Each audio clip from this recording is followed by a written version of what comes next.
Click করুন অ্যাপের bell আইকনে আর সাবস্ক্রাইব করুন এবিপি আনন্দ। সব সময় থাকুন খবরে। নমস্কার, দেখছেন এবিপি আনন্দ। আপনাদের সঙ্গে রয়েছে আমি বৃষ্টি। আসছি বিস্তারিত খবরে। হাজরা পার্কের পুজো এবার ৭৮ বছরে পড়ল। তাদের থিম সহজিয়া। শিশু মনে যেভাবে পুজোর ছবি ধরা পড়ে সেভাবেই সাজানো হয়েছে এখানকার মণ্ডপ। হাজার খানেক শিশুর আঁকা ছবি দিয়ে মণ্ডপ সজ্জা। এবিপি আনন্দর শিশু মনে সেরা পুজোর শারদ আনন্দ সম্মান পাচ্ছে হাজরা পার্ক। আমরা সরাসরি চলে যাচ্ছি, সেখানে রয়েছে আমাদের প্রতিনিধি অরিত্রিক ভট্টাচার্য। অরিত্রিক, দেখো, পুজোর আনন্দ তো অবশ্যই মূলত ছোটদের জন্য। মানে আমাদের নিজেদের ছোটবেলা মনে পড়লেই পুজোর সঙ্গে সেই এরকম চোঙা প্রত্যেকটা মণ্ডপে দেখতাম, এবং আমরা বোধহয় কেউই নেই যারা পুজোর সময় ছবি আঁকিনি পুজো সম্পর্কিত। এবং পাশাপাশি আমাদের মননে বরাবর পুজো মানেই কাশফুল, পুজো মানেই একেবারে পেঁজা তুলোর মতো মেঘ। এটা শুধু আমরা দেখেছি তাই নয়, আমরা ছোটবেলায় বোধহয় শরৎকালে রচনাও থেকে শুরু করে সবটাই এইভাবে ভাবতে শিখেছি। এবং পুজো মানেই অজস্র ইমেজারি, সেই ইমেজারিগুলোই কিন্তু শিশু মনের মতো করে এবারের মণ্ডপে ফুটে উঠেছে। ছবি দেখতে পাচ্ছ তুমি প্রচুর, যত মণ্ডপে ভেতর দিকে এগোচ্ছি ছবি সবই কিন্তু বাচ্চাদের আঁকা ছবি। প্রায় 1000 খানেক ছবি এখানে ব্যবহার হয়েছে এবং সেগুলো দিয়ে মণ্ডপ সেজে উঠেছে।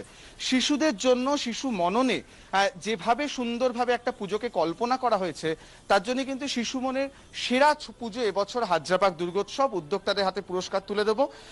এবং যেটা জানতে চাইবো সেটা হচ্ছে এবছরে একটা ভিন্ন পরিস্থিতি। মনে হচ্ছিল পুজো ছোট হবে, কিন্তু তোমরা যেটা করলে পুজোর বয়সটাকে ছোট করে দিলে, একেবারে ছোটদের জন্য ছোটদের মতো করে একটা পুজো। তার একটা স্বীকৃতি কেমন লাগছে? ভীষণ এক্সাইটিং লাগছে, কারণ এই যে এবিপি আনন্দের স্বীকৃতি, এটার জন্য আমরা কিন্তু অপেক্ষা করে থাকি। কারণ আপনাদের প্রচুর প্যান্ডেল আপনারা দেখেন এবং দেখে সেই বিচারের জায়গায় আসেন, সেটা আমাদের কাছে একটা বিশাল বড় পাওনা। এবং এই যে ছোটদের জন্য কাজ অনেকে করেন, কিন্তু ছোটদের শিল্পী হিসেবে কাজ করানো, এটা আমার নিজেদেরই মনে হয়েছে নজিরবিহীন ঘটনা। যখন শিল্পী কৃষাণু পাল এই আইডিয়াটা দেয়, আমাদের আর কিছু সেকেন্ড আমাদের ভাবতে হয়নি। লকডাউনের সময় যখন বাচ্চারা মোবাইল, ট্যাব এইসব নিয়ে ব্যস্ত, তখন আমরা তাদেরকে একটা সাবজেক্ট দিই এবং তাদের ট্যালেন্টটা একটা দেখানোর রাস্তা করি, যে তাদের ভাবনায় দুর্গাপুজো, যে যা ভেবেছে সেই আঁকা দিয়েছে এবং সেই আঁকা দিয়েই আমাদের প্যান্ডেল সেজেছে।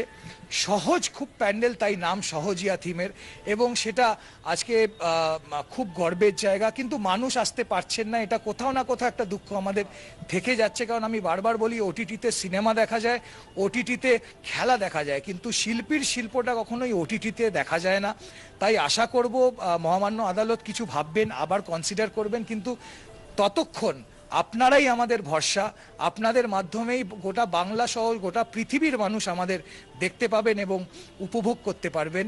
আমি বিশেষভাবে এবিপি আনন্দকে প্রত্যেকবারের মতো এই বছরও ধন্যবাদ জানাই, আন্তরিক ধন্যবাদ, মন থেকে ধন্যবাদ, আন্তরিক শুভেচ্ছা।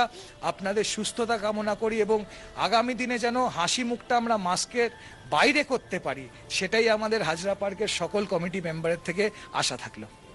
এবছর একটা লম্বা সময় লকডাউন, এখনো পর্যন্ত স্কুল বন্ধ, বাচ্চারা করবে কি? বাচ্চাদের বিনোদনের সবচেয়ে বড় মাধ্যম হতে পারত ছবি আঁকা। সেই ছবিটাই কিন্তু এখানে শিল্পী, উদ্যোক্তারা সবাই মিলে বাচ্চাদের আঁকিয়েছেন। তাদের ভাবনায় এক এক রকম পুজো গোটা মণ্ডপকে রঙিন করেছে, সহজ করেছে। এবং শেষে যে প্রতিমা, সেই প্রতিমার যে ফরমেশন, তার মধ্যেও কিন্তু একটি ছোট্ট বাচ্চার যেমন ভাবনায় প্রতিমা থাকে, তার একটা ছাপ রয়েছে। সহজ পুজো, সহজিয়া পুজো, শিশুদের জন্য পুজো, শিশুদেরকে শিল্পী নিয়ে তৈরি করে তাদের নিয়েই পুজো। তাই এবছর হাজরাপার্ক দুর্গোৎসব অন্যতম সেরা পুজো, শিশু মনে সেরা পুজো হাজরাপার্ক দুর্গোৎসব। অনেক ধন্যবাদ অরিত্রিক তোমাকে।